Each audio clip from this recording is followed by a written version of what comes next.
آواز بہت کم آئی.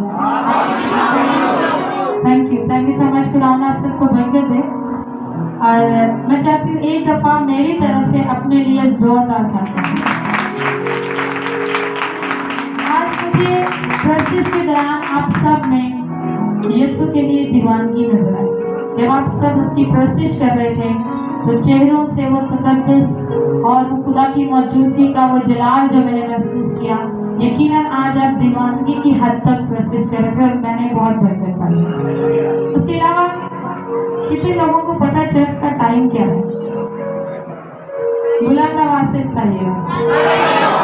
اچھا, مجھے لگا شاید سب کی علیحدہ اپوائنٹمنٹ ہوتی ہے چرچ میں. آج چرچ میں جو سب سے ٹائم پر آئے ہمارے درمیان انکل مشتاق ہے, میں چاہوں گی وہ کھڑے ہو جائیں. ندیم بھائی ان کی مسز ہے سسٹر جمیلہ, وہ کھڑے ہو جائیں. آنٹی ریحانہ کھڑے ہو جائیں. تانیہ تو آلریڈی آنا ہی ان کا بنتا ہے, ان کے لیے نہیں ہم تانیہ بجائیں گے. اور جاوید بھائی ان کی مسز, میں چاہتی ہوں ان کے لیے ہم ایک دفعہ زوردار تانیہ بجائیں. انشکا شارل بھی کھڑے ہو جائیں. یہ دو بچیاں بھی وقت پر آئی تھی, پلیز آپ کھڑے ہو جائیں. سائش بھی کھڑے ہو جائیں, کیرل بھی. ہم ان کے لیے اس لیے تانیہ بجائیں گے کہ یہ خدا کے ساتھ کمٹمنٹ میں آج ہم سے کہیں زیادہ بہتر ہے. زوردار تانیہ سب کو. تھینک یو سو مچ. خدا آپ سب کو برکت دے. شکریہ. انکل مشتاق کھڑے رہیں گے اس لیے کہ آج مجھے بڑی خوشی ہوئی. آج ان کے تینوں بیٹے بھی آئے ہیں. میں ٹھیک کہہ رہی ہوں؟ میں چاہتی ہوں انکل کی اس وش کے پورے ہونے پر خدا کی شکر گزاری میں زوردار تانیہ. جن کی پوری فیملی ہمارے ساتھ ہے, اگر ہو سکے تو ان کی پوری فیملی کھڑی ہو جائے پلیز. اشفاق بھائی کی مسز, پوری فیملی کھڑے ہو جائیں. میں سمجھتی ہوں مسیحی خاندان کے لیے سے بڑی خوش نصیبی کوئی نہیں ہے کہ وہ پورا خاندان خدا کے حضور ہے. اور خدا کا انٹرسٹ جو ہے نا وہ پورے خاندان میں ہے, کسی ایک ممبر پر نہیں. پورے خاندان میں خدا دلچسپی رکھتا ہے. اس پوری فیملی کے لیے زوردار تانیہ. ہاللیلویا ہاللیلویا. تھینک یو سو مچ. خداوند آپ سب کو برکت دے. اور میں بھائیوں کے لیے نہایت مشکور ہوں, مجھے بڑا اچھا لگا.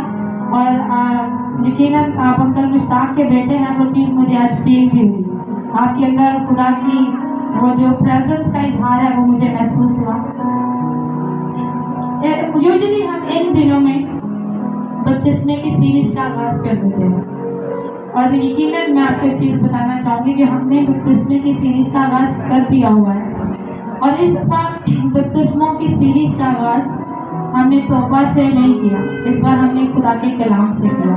کیونکہ پترس رسول کہتے ہیں کہ تم لوگ فانی نہیں بلکہ غیر فانی یعنی خدا کے کلام سے پیدا ہوئے ہو. جو نئے سرے سے پیدا ہونے کا تجربہ ہے وہ خدا کا کلام دیتا ہے. اس لیے میں نے چاہا کہ اس بار ہم بنیاد تھوڑی فرق رکھیں اور تھوڑی بہتر رکھیں, اور وہ یہ ہے کہ ہم جانیں کہ یہ خدا کا کلام ہے. ہاللیلویا.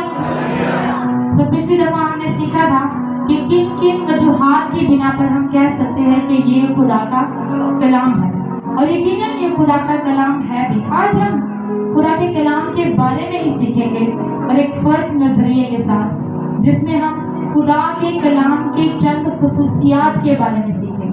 خدا کے کلام کی چند خصوصیات کے بارے میں سیکھیں گے. اس سے پہلے آپ لوگ جواب نہیں دیجیے گا, میرا ایک سوال ہے, کوئی بھی ہاتھ نہیں کھڑا کرے گا, کہ میرا یا ہم جتنے لوگ یہاں پر بیٹھے ہیں ہمارا خدا کے کلام کے ساتھ رشتہ کیسا ہے. ہم جتنے بھی لوگ یہاں پر بیٹھے ہیں ہمارا خدا کے کلام کے ساتھ رشتہ کیسا ہے. اور یہ سوال میں نے اس لیے کیا کیونکہ دنیا میں بہت سے لوگ ہیں جن کا خدا کے کلام کے ساتھ رشتہ بہت فرق ہے. کچھ لوگوں کا خدا کے کلام کے ساتھ نفرت کا رشتہ ہے, کچھ لوگوں کا خدا کے کلام کے ساتھ اس کو غلط ثابت کرنے کا رشتہ ہے, کچھ لوگوں کو اس میں سے نکاس نکالنے کا جو رشتہ ہے وہ ہر وقت اس کی غلطیاں ڈھونڈنے کے چکروں میں رہتے ہیں. کچھ لوگوں کا اس کو غلط استعمال کرنے کا رشتہ ہے, وہ صرف اس کا غلط استعمال کرنا جانتے ہیں کہ کلام کی آیات کو کس طرح میں اپنے فائدے کے لیے استعمال کر سکتا ہوں. اس لیے میں نے سوال کیا کہ ہم جتنے ایماندار یہاں پر بیٹھے ہیں, بہنوں سے درخواست ہے پلیز ایک ایک اسٹیپ آگے ہو جائیں, تمام بہنیں. ہمارا جو ہے خدا کے کلام کے ساتھ رشتہ کیسا ہے. اور میں آپ کو بتا دوں خدا کے کلام کو، یہ جو زندہ اور مؤثر کلام ہے، اس کلام کو دنیا میں کسی بھی رشتے سے کوئی فرق نہیں پڑتا۔ اگر فرق پڑتا ہے تو اس رشتے سے جو یہ دعویٰ کرتا ہے کہ میں اس کلام کا ماننے والا ہوں لیکن اس پر عمل نہ کرے، اس کلام کو اس رشتے سے مسئلہ ہے۔ میں اس کو تھوڑا سا اور آسان کرتی ہوں۔ آپ لوگ سوچیں گے کن لوگوں کی بات ہو رہی ہے، تو میں آسان لفظوں میں بتا دوں یہ ہماری بات ہو رہی ہے۔ ہم ہیں جو بائبل مقدس کے دعوے دار ہیں کہ ہم اس پر عمل کرتے ہیں، ہم اس کی پیروی کرتے ہیں، لیکن ہم ہی میں سے لوگ ہیں جو اس زندہ کلام کی تسلیم بھی کرتے ہیں۔ میں مثال دیتی ہوں، اس سے بڑی خدا کے کلام کی تسلیم کیا ہوگی کہ ہم جتنا وقت بائبل مقدس پڑھتے ہیں اس سے کہیں زیادہ وقت ہم اپنا فون یوز کرتے ہیں۔ خدا کے کلام کی اس سے زیادہ تسلیم کیا ہوگی کہ جتنا وقت ہم روز بائبل پڑھتے ہیں اس سے کہیں زیادہ وقت ہم ٹیلی ویژن دیکھنے میں گزار دیتے ہیں۔ اس سے زیادہ خدا کے کلام کی تسلیم کیا ہوگی کہ جتنا وقت ہم بائبل مقدس پڑھنے میں گزارتے ہیں اس سے کہیں زیادہ وقت ہم دوسروں کی ایپ جوئی کرنے میں گزار دیتے ہیں۔ ایک ذرا سی بات چھوٹتی ہے اور گھنٹوں گزر جاتے ہیں، ہمیں پتہ نہیں چلتا، ہم دوسروں کو ذکر کرتے رہتے ہیں، دوسروں کے بارے میں بات کرتے رہتے ہیں، اور یہ خدا کے کلام کی تصویر ہے۔ کچھ لوگ گلیوں میں کھڑے رہتے ہیں اور اس بات کی اہمیت کو ہم نہیں جانتے، ایماندار ہوتے ہوئے، مسیحی ہوتے ہوئے، کہ اگر ہمیں اپنے پورے دن میں کوئی کام زیادہ کرنا ہے تو وہ یہ کلام کو پڑھنا ہے، وہ اس کلام پر عمل کرنا ہے، وہ اس کلام کی پیروی کرنا ہے۔ نہ کر سکنا ایک فرق بات ہے۔ سم ٹائمز ایسا ہوتا ہے آپ بائبل نہیں پڑھ پاتے، آپ دعا نہیں کر پاتے، ایک فرق چیز ہے، کیونکہ خدا ہماری خامیوں سے واقفیت رکھتا ہے، وہ جانتا ہے ہم کن کن جگہوں پر کمزور ہیں۔ لیکن اگر اپنی مرضی سے، اپنے تکبر سے، اپنی سستی اور کاہلی سے ہم خدا کے کلام کو وقت نہیں دیتے، خدا کے کلام پر عمل نہیں کرتے، تو وہ ناقابل برداشت ہے، وہ خدا کے نزدیک ناقابل برداشت ہے۔ پھر پرابلم کیا ہوتا ہے؟ ہم ایمانداروں کے ساتھ، سو کالڈ ایماندار، ہم ایسا کرتے ہیں، ہم خود تو خدا کے ساتھ وفادار نہیں ہوتے لیکن ہم خدا سے وفاداری کا تقاضا کرتے ہیں۔ ہم خود تو خدا کو وقت پر ٹائم نہیں دیتے لیکن ہم خدا سے تقاضا کرتے ہیں خدا ٹھیک وقت پر مجھے برکت دے۔ ہم خود تو خدا پر بھروسہ نہیں کرتے، خدا پر اعتماد نہیں کرتے، لیکن ہم چاہتے ہیں کہ خدا ہمیں ڈھیروں برکات دے اور ہم پر اعتماد کا اظہار کرے کہ ہم یہ برکتیں سنبھال لیں۔ ہم خود تو اپنے ایمان کی حفاظت نہیں کرتے لیکن ہم یہ چاہتے ہیں خدا میرے خاندان کی حفاظت کرے، اور یہ اس لیے ممکن ہوتا ہے، یہ اس لیے ہماری زندگیوں میں ہے کیونکہ ہم خدا کے کلام کی خصوصیات سے واقف نہیں ہیں۔ عام لفظوں میں ہم اس کی اہمیت سے واقف نہیں ہیں۔ ہم چند ایک خصوصیات پر، بلکہ ہم آج 4 خصوصیات پر غور کریں گے خداوند کے زندہ پاک کلام کی رہنمائی میں۔ سب سے پہلی جو زندہ پاک کلام کی خصوصیت ہم آج سیکھیں گے وہ یہ ہے، Bible is incontestable word of God. جو بائبل مقدس ہے وہ ناقابل اعتراض خدا کا کلام ہے، یعنی بائبل مقدس میں کسی قسم کا کوئی اعتراض نہیں ہے، نہ ہی اس پر کوئی اعتراض کیا جا سکتا ہے۔ یہ ہر طرح سے کامل ہے، نہ اس میں کوئی کنٹروورسی ہے، نہ اس میں کوئی ایسا کانٹیسٹ ہے کہ ہم سوچیں کہ اس کی وجہ سے ہم اسے نہیں پڑھ پاتے یا ہم اسے سمجھ نہیں پاتے۔ اور میں یہ بات اتنے وثوق سے کیوں کہہ رہی ہوں؟ کیونکہ یہ خدا کا کلام جو زندہ اور مؤثر ہے، یہ پاک روح نے خود تحریر کروایا ہے۔ بائبل مقدس کے 2 مصنفین ہیں، ایک وہ جو انسان تھے جن کی انک استعمال ہوئی، جن کا پین استعمال ہوا، جن کے ہاتھ استعمال ہوئے، اور دوسرا مصنف پاک روح ہے جس نے ان کو بتایا کہ آپ نے کیا کس طرح لکھنا ہے۔ اس کا ثبوت کلام مقدس میں سے پطرس کا پہلا خط پہلے باب کی 10ویں آیت میں لکھا ہے، اسی نجات کی بابت ان نبیوں نے بڑی تلاش اور تحقیق کی جنہوں نے اس فضل کے بارے میں جو تم پر ہونے کو تھا نبوت کی راہ میں لکھا ہے کہ ان میں مسیح کا روح تھا۔ وہ نبی جب لکھ رہے تھے تو کون سا روح تھا ان میں؟